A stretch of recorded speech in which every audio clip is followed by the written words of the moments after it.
Humahaplos pa lang sa malaking salamin ng Ninoy Aquino International Airport ang magkahalong tilaok ng announcement at humuhugong na trolley nang pumasok si Eduardo Wado Requina, 41 taong gulang, nakasuot ng naninilaw-dilaw na field jacket na sandakmak na bulsa at may kupas na company patch sa manggas. Magiting Air Charter, Tail 9X-M08. Sa dibdib niya nakalapat ang dalawang kamay para bang pinipigilang kumawala ang kaba. Bitbit niya ang lumang kulay maroon na pasaporte at isang sobre na may laminadong ID. Nakapalamuti roon ang hugis eroplano at nakasulat ang buong pangalan niya. Pero tahimik niyang ibinulsa iyon. Pinili munang hawakan ng pasaporte para magmukhang ordinaryong pasahero, gaya ng bilin ng flight director kanina. Low profile tayo, Kap. Biro ni Direk Lito habang kinakaykayat ang planong surprise inspection ng Aviation Board. Gusto nilang mismong piloto ang sumubok sa proseso ng check-in ng nakatago.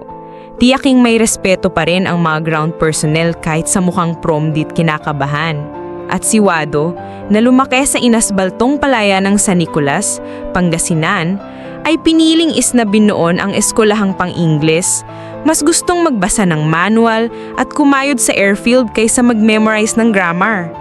Kaya ngayon, tuwing dadapo ang banyagang salita sa tainga niya, kinakalampag ng nerbiyos ang dila. Umupo siya saglit sa bench sa tabi ng departure board, inabot ang maliit na notebook at binuklat ang nakasulat na, "Excuse me, sir? Need help po?" Bago tayo magpatuloy sa ating kwento, paki-comment naman sa ibaba kung saan lugar kayo nanonood. At kung baguhan ka pa lang sa channel ko, huwag kalimutang i-like, i-hit ang subscribe button, at pindutin ang notification bell para updated kayo sa mga inspiring stories ko araw-araw. Sige, tuloy natin ang kwento. Paulit-ulit na nire-write ng anak ng si Tala para may cheat code siya kung sakaling hindi niya masambit ng tuloy-tuloy. Napangiti siya sa tandang puso na nilagay ng bata. Ngulit bago niya panghablatin ang pagkakataong huminga ng maluwag, may pumintig na boses sa likuran, lasang kape at yabang.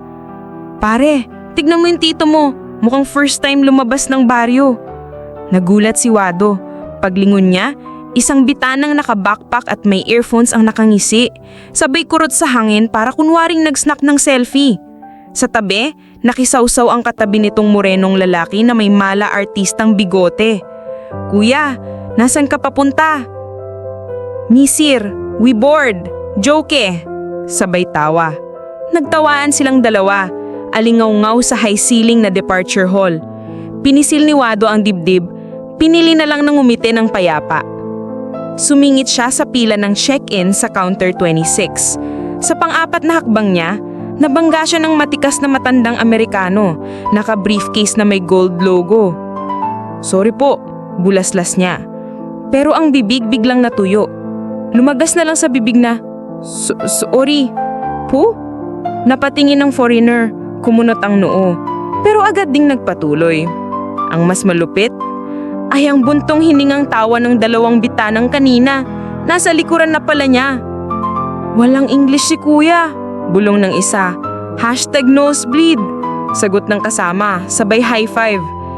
Nang siya na ang nasa harap ng counter, nakangiti ang babaeng agent na si Joy, may buhok na nakabon at lila ang lipstick. "Good morning, sir. May I have your passport and itinerary?" Bulaslas niya sa prangkang Ingles. Parang binuhusan ng yelo si Wado, nauutal ang dila, tila gulay na nalanta bigla. "Ay, ma'am, passport po," inabot niya. Itiner, yung papel," tanong ng agent. "Ticket, sir?" Hindi makapasok sa utak niya. Pinagdikit niya ang hinalatong at hintuturo, parang hinahugis ang korteng rektangle. Dahil hindi niya mapiga kaagad ang salitang ticket, lalo pang lumapad ang ngiti ng dalawang tambay sa likod. "Ay sus," bulong ng isa, "#English is life, uy." Humigpit ang tiyan ni Wado. Pakihamdam naglaho ang briefing ng buong lifetime na pre-flight procedure. Pero bigla siyang nauntog sa sariling bitbit. Binalingan niya ang sobre, humigop ng hangin, at sa dulo ng bibig iniluwad na niya. "Ito po, itiket," Pinahid niya ang pawis sa noo. Hinimas ni Agent Joy ang barcode. Nag-type sa keyboard. Okay sir, would you like an aisle seat or window seat? Tuloy-tuloy siyang nag-Ingles. Pumikit si Wado. Narinig sa tainga ang tawa sa likuran at ang nag-eeto na, window, window. Sinubukan niyang tumawa ng konti, sabay bulong sa sarili. Kapitan ka ng eroplano. Nakapag-flare ka sa crosswind. Kaya mo to. Pero biglang pumasok si Supervisor Mike. Nakasuot ng navy suit, nakangiting may konting lamig. Joy, everything okay here? Tanong nito. Napaayos si Joy, sabay sagot, yes sir, just helping our gentleman here. Si Mike, natititig kay Wado na parang nag-evaluate ng applicant. Sir, final destination? Wado, nangapa ulit. May pangalang 3 beses niyang pinag-aralan, Changi. Pero sa kaba lumabas, Singapore po. Nakalabi ang 2 tambay, humalakak, Singapuro, hahaha. May kumislot sa likod ng isip ni Wado. Kung ngayon pa siya bibigay, baka bumagsak ang buong misyon. Inilabas niya ang ID, dahan-dahan, makapal, may watermark, may ranggong captain. Sa gilid, may logo ng Magiting Air Charter. Kinawayan niya si Joy, mahinang bulong, Ma'am, pakiskan niyo po ito. Dalamhatit ka ba ang naghalo pero sumilay ang tindig. Tinanggap ng agent, sinipat at nagtatype. Napakunot ang noo, maya-maya lumapad ang ngiti. Oh, Captain Rekina? Napataas ang kilay ni Supervisor Mike. Kinuha ang ID, hinamas ang emboss. Sir, kayo po pala ang ferry pilot ng Magiting 9X Macau 08 to Singapore? Pinilig ni Wado ang ulo. Pag-amin. Uminit bigla ang pinsngi ng 2 tambay. Hindi makapaniwala. Nag-round trip ang bulungan sa counter. Kalaunan, lumabas si Station Manager Lisa, naka-power suit lumapit kay Wado. Captain, pasensya na kung pinaghintay namin kayo. Akala namin crew pass kayo. Welcome po. Nagbawang team. Joy, napanay na ang Tagalog, nagsabing, Captain, may special crew lane po kayo. Escort ka namin diretso immigration. Lalong nagkulubot ang hiyani na Marco look-alike. Sinubukang lumabas ng pila, pero tinapik sila ni Supervisor Mike. Gentlemen, kahit sino, igalang natin. Pasahero, piloto o vendor man. Kagatlabis silang napatingin sa sahig. Bago iskip ni Wado ang breather line, lumingon siya sa kanila. Tumango ng may payapang respeto, sabay ngiting wagas. Salamat sa pagturo ng pasensya. Hindi niya sinabing English o kung ano-ano.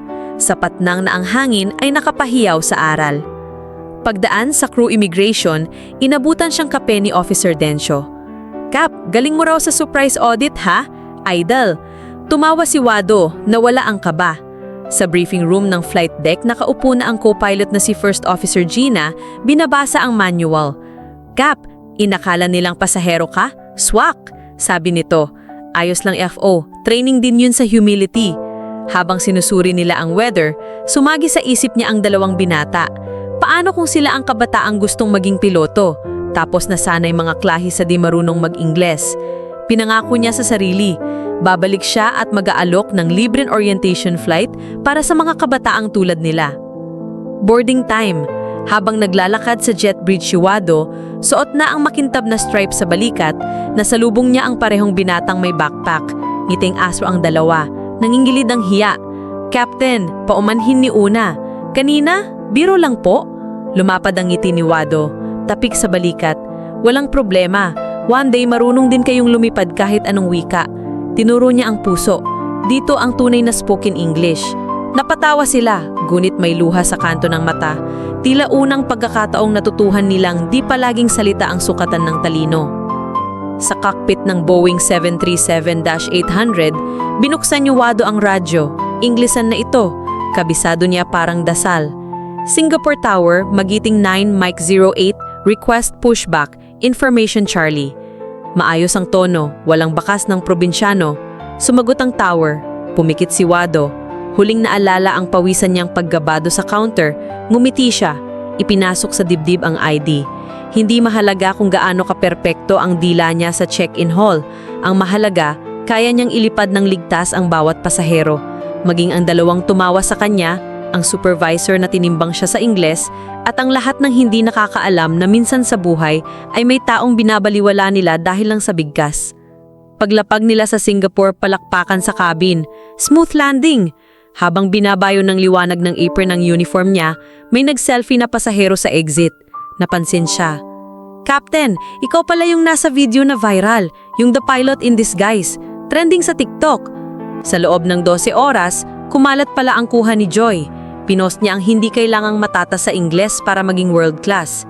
Sa comment section, nakita niya ang dalawang tambay, nakapangalan humingi ng tawad sa caption. We learned the hard way, respect all languages. Sunuot ni Wado ang sombrero na may tatak na probinsyano pilot at tinapik ang sarili sa dibdib. Pabulong. Salamat tala sa cheat sheet mo. Hindi ko mang inusal lahat, ikaw ang nagpalipad sa akin. Sa huling sulyap sa salaming binto ng jet, nakasulat ang refleksyong walang grammar error. Isang simpleng taong magaling magpakumbaba, mas mahalaga kaysa magaling mag-Ingles. At dito nagtatapos ang ating kwento. Nagustuhan niyo ba ang ating kwento? Anong aral ang inyong napulot? Huwag niyong kalimutang mag-like at mag-subscribe sa channel ko dahil ang suporta niyo ay ang inspirasyon ko. Kita-kits bukas ng umaga para sa bago nating kwento.